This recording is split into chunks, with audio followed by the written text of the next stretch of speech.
សូមជម្រាបសួរអ្នកទាំងអស់គ្នាថ្ងៃនេះខ្ញុំសូមលើកយកប្រភេទនិទានមួយទៀតមកចែកជូនបងប្អូនទាំងអស់គ្នាស្ដាប់កម្សាន្តគឺរឿងអ្នកនេសាទដូងទឹកកាលពីព្រេងនាយមានអ្នកនេសាទម្នាក់រកចិញ្ចឹមជីវិតដោយលំបាកបុរសនេះត្រូវនេសាទត្រីយកមកលក់ចិញ្ចឹមប្រពន្ធនិងកូនចំនួន12នាក់ការរកស៊ីចិញ្ចឹមជីវិតប្រព្រឹត្តទៅយ៉ាងលំបាកដោយបរិសុទ្ធយើងមានបន្ទុកសមាជិកគ្រួសារយ៉ាងច្រើនអ្នក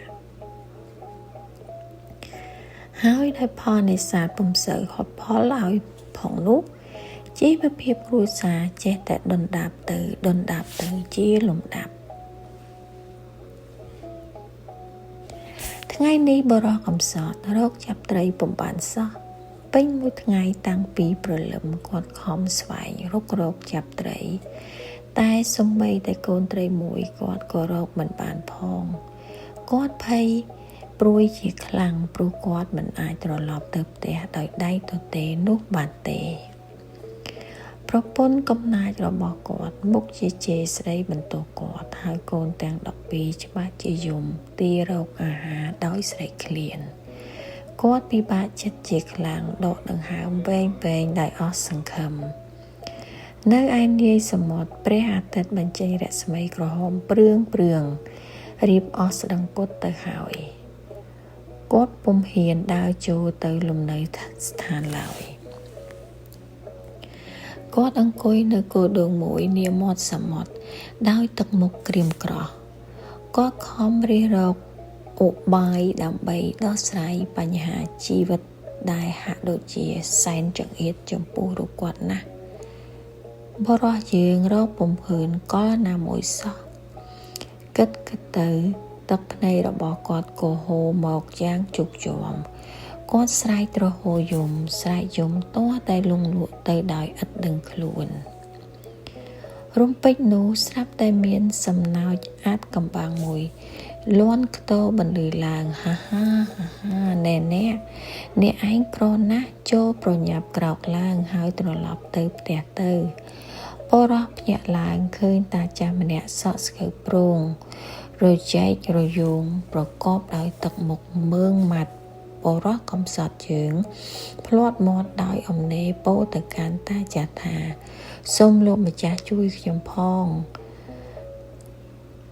ចូលឯងយកផ្លែដូងទឹក 2-3 នេះចុះតែត្រូវចាំថាការបើឯងប្រាថ្នាចង់បានអ្វីហើយចូលឯងកាប់បំបែកដូងមួយនេះទៅការបើធ្វើដូចនេះឯងនឹងបានសម្រេចទូលសេចក្តីប៉ងប្រាថ្នាជាមិនខានឡើយ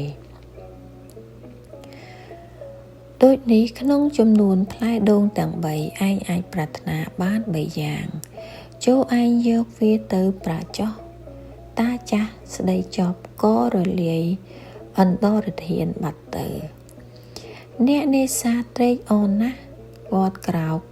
យួរផ្លែដូងទាំង3ធ្វើដំណើរទៅកាន់លំនៅនៃអាត្មាដោយទឹកមុខរីករាយជាពន់ពេកទៅដល់ទីលំនៅប្រពន្ធកូនប្រុសស្រីរបស់គាត់បានឃើញផ្លែដូងទើបទាំង3នោះពុំមាននរណាពេញចិត្តឡើយ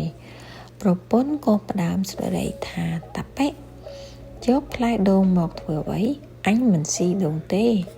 កូនទាំង12ក៏ជួយស្រែកបន្តឮដូចនោះបរិសុទ្ធកំសត់ក៏ដាក់ផ្លែដូងចុះ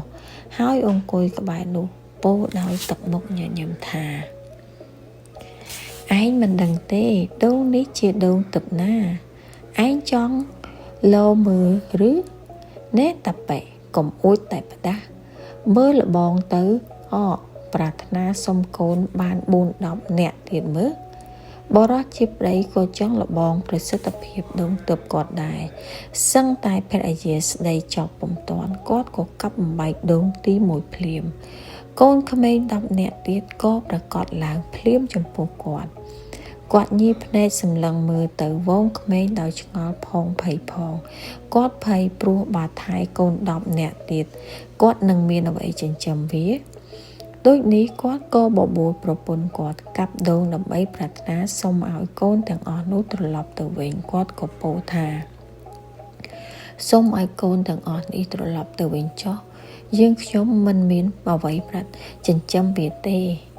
ថាហើយក៏កាប់បំបែកដូងទី2ទៅកុមារាកុមារីទាំងអស់រួមទាំងកូនផ្ទាល់របស់គាត់ផងក៏រលាយអន្តរាយបាត់ស្រមោលអស់ទៅអងឃើញយ៉ាងនេះប្រពន្ធស្រែកទ្រហោយំយ៉ាងខ្លាំងព្រោះនឹកស្ដាយកូនគាត់យំលំអុកសុំឲ្យប្តីយកកូនមកវិញបុរសប្តីតគំនិតក៏កាប់ដូងទី3បង្ហើយប្រាថ្នាសុំយកកូនមកវិញហើយក៏បានសម្រេចដូចសេចក្តីប្រាថ្នាបុរសប្តីប្រពន្ធធ្វើមុខស្ងួតដោយដូងទឹកពុំបានជួយអ្វីជាប្រយោជន៍ឲ្យគាត់ឡើយរឿងអ្នកនេសាទដូងទឹកដែលខ្ញុំបាននិទានចាត់ជូនបងប្អូនទាំងអស់គ្នាស្ដាប់កំសាន្តនៅពេលនេះសូមចាប់ដល់ត្រឹមនេះយើងនឹងជួបគ្នានៅភាគនិទានក្រោយៗទៀតសូមអរគុណច្រើនសូមជម្រាបលា